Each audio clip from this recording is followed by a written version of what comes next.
Okay, so andito tayo ngayon sa Lucky Dogs. Dito lang yan sa may poblasyon.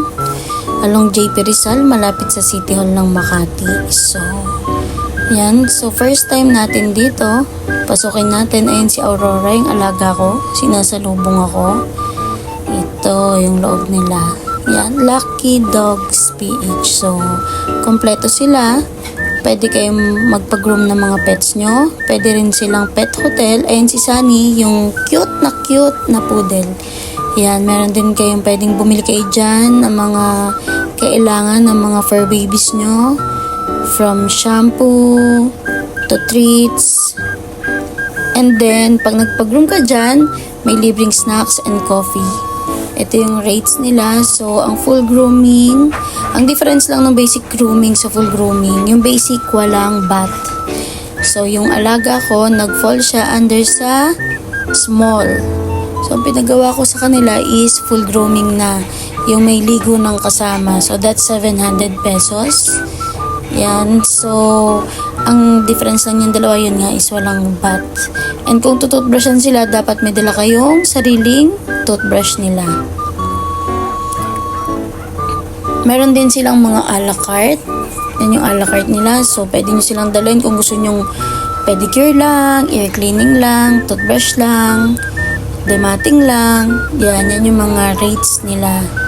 So, I suggest kung ako kayo, kaysa mag a la carte kayo, ipag full groom nyo na sila. Kasi parang pag inag mo, parang ganun din yung rates niya. So, ito naman yung mga rates nila kapag overnight or pet hotel sila, ganyan. So, ang check-in is in between 10 a.m. to 6:30 p.m. So, ganun din yung check-out. 24 hours sila. Aircon naman din yung kanilang accommodation ng mga per babies. So, ang rate is pag weekend 900, pag holidays 11, ganun yung rates nila. Depende rin yan sa laki ng dog. So, ito yung kanilang lobby. Malinis at saka maganda siya. Wala pa siyang 3 months eh. Wala pang 3 months sila nag-ooperate.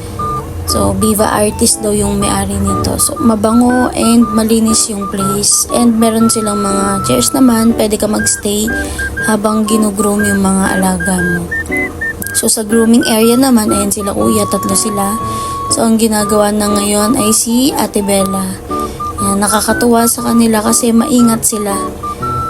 Actually, okay lang sa akin, medyo matagal, pero at least maingat sila sa mga alaga natin kasi yun yung number 1 priority natin. Huwag silang masusugatan or masasaktan. So, sa part naman na yan, very gentle sila. So, nagpunta ako dyan around 1 p.m.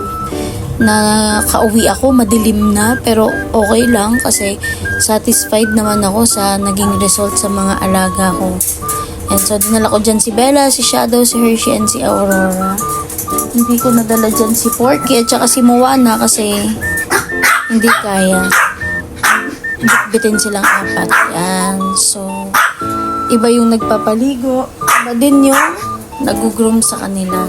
Ayun yung result. Ito si Aurora ko. Ang cute, diba? Si Hershey.